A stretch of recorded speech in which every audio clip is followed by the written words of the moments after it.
Estamos acá para conversar, todas las personas que estamos en la cátedra ambiental, sobre la aproximación de los límites planetarios. Esta es una aproximación que trata de explorar la complejidad del planeta Tierra y propone que hay unos procesos o unos componentes de ese sistema del planeta que son fundamentales para su estabilidad, para su viabilidad, y propone además que hay dos límites planetarios de base: el clima global y la integridad de la biosfera. Entonces estoy con el profesor Juan Camilo Villegas Palacio, yo soy Cristina López Gallego y vamos a hablar un poco de estos temas. Profe Juan Camilo, empecemos con el clima. ¿De qué hablamos cuando hablamos de cambio climático global y por qué decimos que hay una crisis climática? Hola Cristina. Bueno, hablamos de crisis climática porque en un periodo de tiempo muy corto, apenas 200 años, la Tierra como sistema ha experimentado cambios que no se han visto por lo menos en el último millón de años o más. Esos cambios son fundamentalmente la química de su atmósfera, las actividades de los seres humanos o como producto de las actividades de los seres humanos hemos cambiado la química de la atmósfera de tal manera que el sistema terrestre es capaz de almacenar mucha más energía y esa energía se usa fundamentalmente para dos cosas: que circule la atmósfera alrededor de la Tierra, alrededor de la superficie, y que circule el océano. Esas dos cosas son el clima. Cuando hay más energía, el océano y la atmósfera y el ciclo hidrológico circulan más rápido y eso produce que haya extremos cada vez más fuertes, olas de calor más fuerte, temporadas de frío más fuerte, temporadas de huracanes más fuerte, todo eso como producto de las actividades humanas. Es crisis porque no tiene precedentes en la historia de la Tierra y está provocando efectos no solo sobre la humanidad, sino también sobre los ecosistemas y las demás especies, además de los seres humanos, que nunca habían sido registradas en la historia de la Tierra. Cristina, pero además de la crisis climática, hay una crisis de biodiversidad. ¿En qué consiste la crisis de biodiversidad? Sí, desafortunadamente también tenemos graves problemas con la biosfera. La biosfera es toda la vida que hay en el planeta y cuando hablamos de biodiversidad hablamos de toda la diversidad de la vida en la Tierra, no solo la diversidad de especies, de animales, de plantas, de hongos, de bacterias, de otros organismos, sino también la diversidad de los genes y la diversidad de los ecosistemas. Y desafortunadamente algunas de las actividades de los humanos están causando que esa diversidad se pierda. En particular, por ejemplo, estamos causando que haya más extinciones de especies, es decir, las extinciones son naturales, siempre han sucedido en la historia del planeta, pero como tú decías con el clima, lo que pasa es que con las actividades humanas esa tasa de extinción se está acelerando, estamos haciendo que especies se extingan, digamos, prematuramente del planeta. Y también hablamos de colapso de ecosistemas, estamos causando que los ecosistemas pierdan especies, pierdan su estructura, pierdan sus funciones. Entonces hablamos de una crisis de la biodiversidad porque estamos perdiendo biodiversidad y pues con ella vida que es increíblemente valiosa en este planeta, pero además también los beneficios que los humanos recibimos de la biodiversidad. Entonces, ¿y esas dos crisis tienen relación? Y esas dos crisis tienen relación, como ya vimos en esta cátedra ambiental, el sistema del clima y la biosfera están interactuando todo el tiempo y de hecho en la aproximación de límites planetarios la idea es que son 9 límites planetarios y todos son importantes y todos están interactuando unos con otros, entonces claro que tienen que ver y ahorita vamos a ver que hay causas comunes de hecho en estas crisis de las que estamos hablando. Juan Camilo, entonces hablemos de cuáles son esas causas, cuáles son las causas del cambio climático. Listo. Ahorita decíamos de manera general que el cambio climático se debe exclusivamente a las actividades humanas. ¿Cuáles son las actividades humanas que han hecho que cambiemos la química de la atmósfera? La primera de ellas es la quema de combustibles fósiles. ¿Qué es quemar combustibles fósiles? Es extraer de la tierra un montón de materia orgánica y carbono que estaba guardada ahí desde hace millones de años y la estamos quemando y el subproducto de esa quema es lo que se llama dióxido de carbono, que es un gas de efecto invernadero que cambia esa química y atrapa calor en la tierra. Esa es la primera actividad. Y la segunda causa muy importante además es el uso de la tierra. Los seres humanos que como especie hemos crecido de manera muy significativa en los últimos 2 siglos, nuestra población ha aumentado de manera súper significativa en los últimos 2 siglos,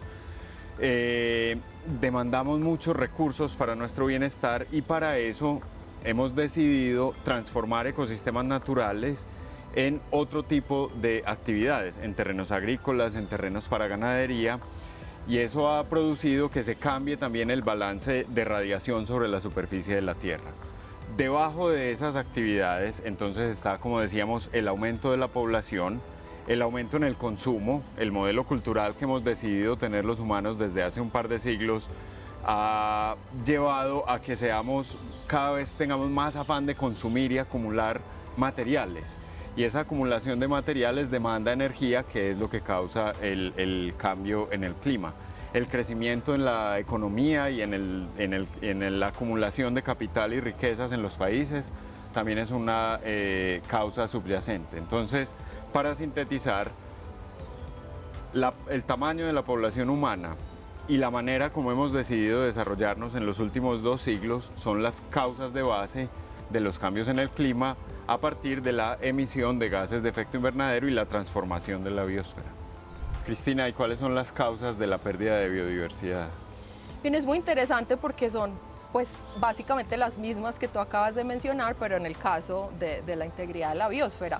En particular, la cantidad de humanos que hay en el planeta y la manera en cómo producimos y consumimos recursos, de hecho, han generado lo que llamamos unas amenazas directas a la biodiversidad. Entonces, por ejemplo, la agricultura o el cambio del uso de la tierra del que tú hablabas, nosotros, de hecho, ya los humanos estamos usando más de la mitad de la parte habitable del planeta. Ha causado gran pérdida de biodiversidad que llamamos destrucción de hábitat. Entonces, cuando tomamos un bosque para hacer un potrero de ganadería, o cuando llenamos un humedal, o cuando destruimos un arrecife de coral, pues estamos perdiendo toda la biodiversidad que estaba allí. Pero además de eso están los casos de sobreexplotación, particularmente en ecosistemas marinos, pero también en los dulceacuícolas y terrestres. Entonces, por ejemplo, extraemos una especie para consumir como alimento o como material de construcción, literalmente hasta que colapsamos las poblaciones e incluso extinguimos la especie. Y hay otros fenómenos como por ejemplo, bueno, la contaminación de químicos, incluyendo plásticos, contaminación en el aire, en las aguas, en el suelo, que también generan pérdida de biodiversidad. Las especies invasoras, que son especies exóticas que nosotros movemos de un sitio a otro y que terminan degradando la biodiversidad nativa, a donde las introducimos. Y de hecho el cambio climático también puede generar pérdida de biodiversidad, ¿cierto? Puede generar cambios no solo en la fisiología, pero incluso en todo el comportamiento de individuos, de poblaciones, de ecosistemas, y eso también puede llegar a generar pérdida de biodiversidad. Entonces creo que pues esto es triste ver todos estos fenómenos que estamos causando sobre la naturaleza, pero creo que es bueno que sepamos que como son causas comunes que están produciendo daños en diferentes partes del sistema planetario, podemos entonces utilizar también soluciones comunes para empezar a abordar estas crisis ambientales. Juan Camilo, y todo esto que está sucediendo pues tiene unos impactos no solo sobre las sociedades humanas, sino sobre los ecosistemas y todo el sistema planetario como nos contabas. ¿Nos puedes hablar un poquito más de cuáles son esos impactos del cambio climático? Sí, a ver, una de las cosas que más comúnmente se está viendo ya sobre el cambio climático, yo quisiera de todas maneras también puntualizar que hemos hablado siempre del cambio climático como en el futuro, como que va a haber un cambio climático. El cambio climático ya existe, ya ocurre y de hecho hay muchas poblaciones, particularmente poblaciones humanas, en regiones vulnerables económicamente y socialmente del mundo que están viviendo directamente los impactos del cambio climático. Por ejemplo, eventos extremos climáticos. Si uno está atento a las noticias en estos días, se da cuenta que siempre hay eventos extremos. Entonces, olas de calor tremendas en la India, temperaturas de 50 grados centígrados en asentamientos humanos, sequías que están amenazando con dejar países enteros sin agua, sin abastecimiento de agua y por lo tanto sin agricultura y sin producción de alimentos, eventos extremos de lluvias que causan desastres naturales, como avenidas torrenciales, inundaciones, avalanchas, aumentos en el nivel del mar que han amenazado ya naciones enteras. En el Pacífico, por ejemplo, particularmente en el Océano Pacífico, hay muchos países que son pequeñas islas que están al nivel del mar. Un aumento en el nivel del mar pues simplemente desplaza a toda esa población. Y eso tiene impactos además sobre la salud pública. Porque los vectores de enfermedades cada vez van expandiendo su rango geográfico, su rango de distribución. Entonces, enfermedades que estaban restringidas a un área geográfica particular, ahora tienen un rango de distribución mucho más amplio y por lo tanto cuesta para la salud pública. Entonces, claramente hay unos impactos directos en términos de la economía, de la vulnerabilidad de las poblaciones, de la salud, además de la producción de alimentos, del abastecimiento de agua, es decir, en todos los renglones de la vida humana hay impactos del cambio climático. Cristina, ¿y cuáles son las consecuencias de la crisis de biodiversidad? Las consecuencias de la pérdida de biodiversidad también son muy graves, pero quizás un poco menos visibles, que sobre todo sobre las poblaciones humanas, que los del cambio climático, y quizás por eso han recibido un poco menos de atención, pero son igualmente graves. Cuando estamos perdiendo biodiversidad, pues primero estamos perdiendo millones de años de evolución que sucedió en este planeta, y pues algunos argumentaríamos que la vida tiene valor intrínseco, entonces estamos perdiendo algo que es valioso en sí mismo, independientemente de si le sirve a los humanos o no. Pero hablando específicamente de los humanos, la biodiversidad es la base del bienestar humano.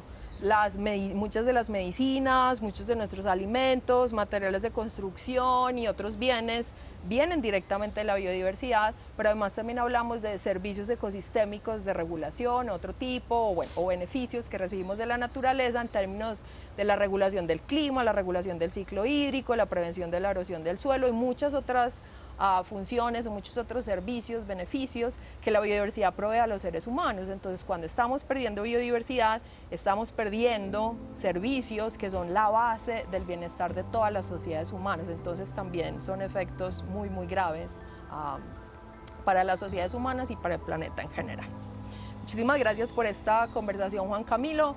La idea es dejarles el mensaje de que pues, la crisis climática, la crisis de la biodiversidad son parte de lo que llamamos el cambio ambiental global o una crisis ambiental que tiene muchos componentes y que es muy importante que tengamos como ese abordaje desde diferentes perspectivas y entendiendo que el planeta es uno solo y tenemos que entender todos sus componentes y lo que está pasando en él. Muchas gracias por su atención.